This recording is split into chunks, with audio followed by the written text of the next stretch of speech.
మూడవ తరగతి తెలుగు పాఠాలకు స్వాగతం.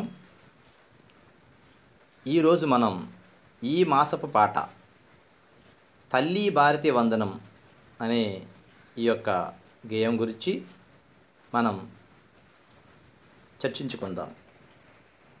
మీరు మొదటగా ఈ గేయాన్ని రాగయుక్తంగా ఆలపిద్దాం. మీరు కూడా ప్రయత్నం చేయండి. ఈ యొక్క గేయాన్ని రచించిన కవి కోసం కూడా మనం చెప్పుకోవాల్సి ఉంటుంది. ఈ గేయాన్ని రచించింది దాశరథి కృష్ణమాచార్యులు. చూడండి, దాశరథి కృష్ణమాచార్యులు ఈయన చాలా గొప్ప కవి.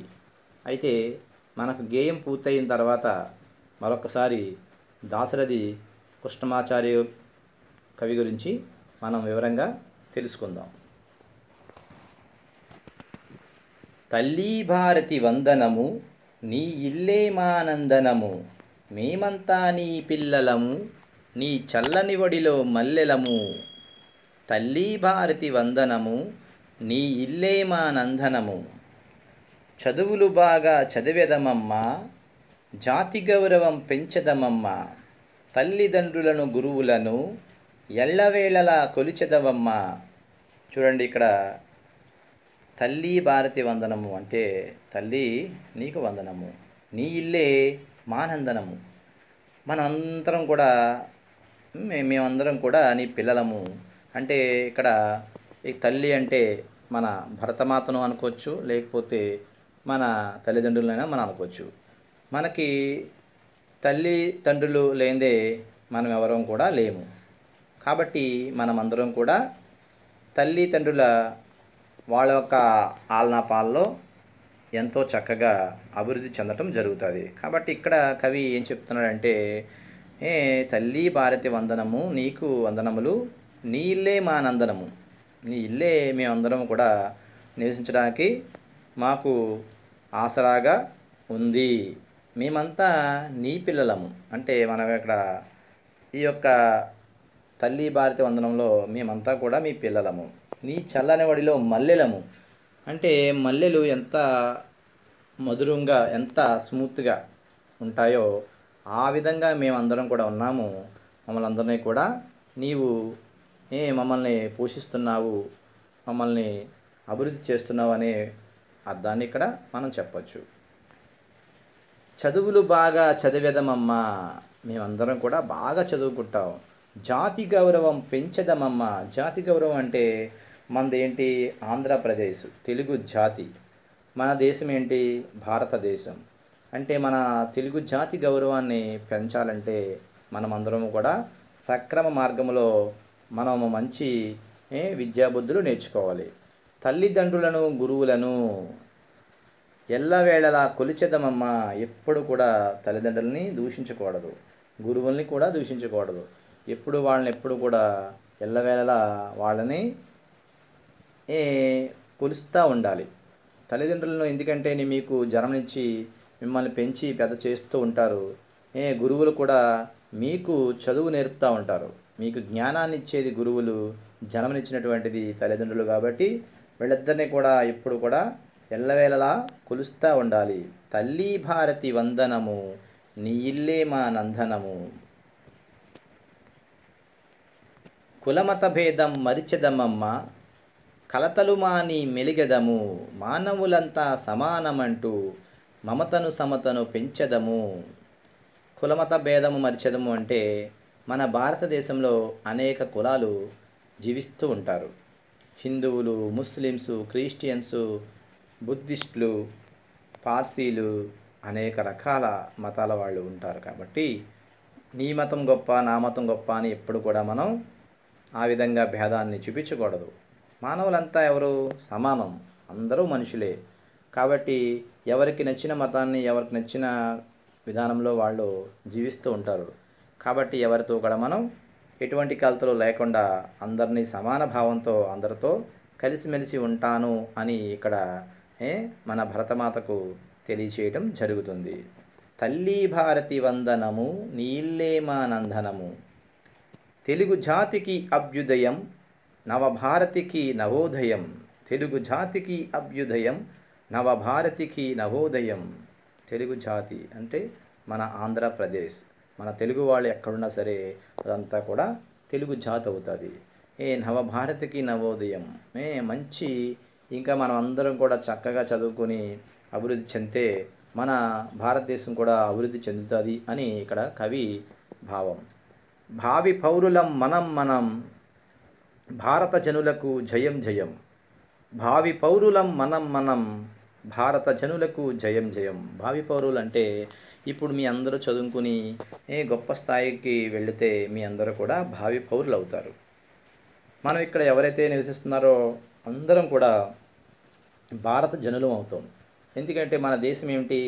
భారతదేశం కాబట్టి. తల్లి భారతి వందనము, నీ ఇల్లే మా నందనము. మేమంతా నీ పిల్లలము, నీ చల్లని ఒడిలో మల్లెలము. ఈ విధంగా మీరు ఈ గేయాన్ని రాగయుక్తంగా మీరు ఆలపించండి. ఇప్పుడు మనం కవి పరిచయం గురించి చర్చిస్తాం. మనకి తల్లి భారతి వందనం అనే ఈ గేయాన్ని రచించింది దాశరథి కృష్ణమాచార్య. ఇతను చాలా గొప్ప కవి మాట. మరి ఈ దాశరథి కృష్ణమాచార్యులు ఎప్పుడు జన్మించారంటే 22/7/1925 సంవత్సరంలో జన్మించటం జరిగింది.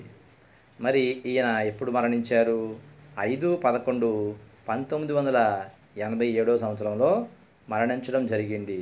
అంటే మనకి ఈ కవి ఉండేటప్పుడు మనకి ఇంకా మన దేశానికి స్వాతంత్రం రాలేదు. మరి ఈ కవి యొక్క గొప్పతనాన్ని ఏంటో మనం తెలుసుకుందాం. నిజాం నిరంకుశత్వం మీద ధిక్కార స్వరం వినిపించిన కవి. అంటే మన హైదరాబాదు, అట్ ప్రజెంట్ హైదరాబాదు అనే నగరాన్ని ఒకప్పుడు నిజాం అనే నవాబు పరిపాలించేవాడు. అతడు చాలా నిరంకుశత్వంగా ఎవరికి కూడా స్వేచ్ఛ లేకుండా చాలా ఘోరాతి ఘోరంగా పరిపాలన చేసేవాడట. అతనికి ఇతను వ్యతిరేకంగా ధిక్కార స్వరం వినిపించాడు. నిజాం రాచరికం నుండి తెలంగాణ విమోచనకు మేలుకొలుపు పాడినవారు. పద్యాన్ని పాఠాన్ని కూడా సమానంగా నిర్వహించిన కవి. అంటే మీకు ఇక్కడ ఇతను ఏంటంటే తెలంగాణ నుంచి విముక్తి కావాలి, నిజాం రాజు నుంచి విముక్తి కావాలి అని మనకి దాశరథి కృష్ణమాచార్య గారు అనేక సార్లు అనేక విధాలుగా అతనికి వ్యతిరేకంగా నినాదాలు చేసేవారు. అయితే ఇతను మనకి మీరు పద్యం అంటే ఏంటో మీ అందరికీ తెలుసును. పద్యము పాట అంటే పద్యం మనకి అర్థం కాని భాషలో ఉంటుంది. అక్కడ మీకు ఆ భావాన్ని తెలుసుకుంటేనే ఆ పద్యం యొక్క అర్థం మీకు అర్థమవుతుంది. కానీ ఇతను ఏం చేశాడు? పద్యాన్ని పాటని కూడా సమానంగా నిర్వచించారంట. అంటే పద్యం కూడా అందరికీ అర్థమయ్యేటట్లే పాటలు ఏ విధంగా అర్థమవుతాయో ఆ విధంగా ఇతను నిర్వహించటం జరిగిందంట. మరి మన ఈ దాశరథి కృష్ణమాచార్యులు రచనలు ఏంటో చూద్దాం. అగ్నిధార, రుద్రవీణ, మహాంధ్రోదయం. అగ్నిధార, రుద్రవీణ, మహాంధ్రోదయం, తిమిరంతో సమరం మొదలైనవి ఆయన రచనలు. మరి ఇక్కడ ఇతను ఏమేమి రచనలు చేశారంట? అగ్నిధార, ఇవి బాగా గుర్తుపెట్టుకోవాలి. మీకేంటంటే మన exam point of view Dasarathi Krishnamacharyulu రచనలు తెలపండి అని అడగచ్చు. అప్పుడు మీరేం చెప్పాలి? అగ్నిధార, రుద్రవీణ, మహాంధ్రోదయం, తిమిరంతో సమరం మొదలైనవి ఆయన రచనలు అని మీరు చెప్పాలి. తర్వాత యాత్రాస్మృతి, వీరి స్వీయ చరిత్ర. యాత్రాస్మృతి ఈయన యొక్క స్వీయ చరిత్ర. స్వీయ చరిత్ర అంటే మనం ఆల్రెడీ చెప్పుకున్నాం కదా. ఏం చెప్పుకున్నాం అంటే వాళ్ళ చరిత్రను వాళ్ళే రాసుకోవడాన్ని ఏమంటారంటే స్వీయ చరిత్ర అంటారు. మరి ఇక్కడ ఈయన స్వీయ చరిత్రని ఏ విధంగా చెప్పారు? యాత్రాస్మృతి. యాత్రాస్మృతి అనేది మన దాశరథి కృష్ణమాచార్యులు గారి స్వీయ చరిత్ర. ఆంధ్రప్రదేశ్ రాష్ట్ర ఆస్థాన కవిగా ఉన్నారు. ఇతను ఆంధ్రప్రదేశ్ అంటే మనకి స్వాతంత్రం వచ్చిన తర్వాత, ఆంధ్రప్రదేశ్ ఏర్పడిన తర్వాత ఆంధ్రప్రదేశ్కి రాష్ట్ర ఆస్థాన కవిగా కూడా ఉండేవారంట. చూడండి, మనం పూర్వం కథల్లోని శ్రీకృష్ణదేవరాయలు ఆస్థానంలో ఆస్థాన కవులు ఉండేవారు. ఆ విధంగా మన ఆంధ్రదేశానికి ఇతన్ని కూడా ఆస్థాన కవిగా నియమించడం జరిగింది.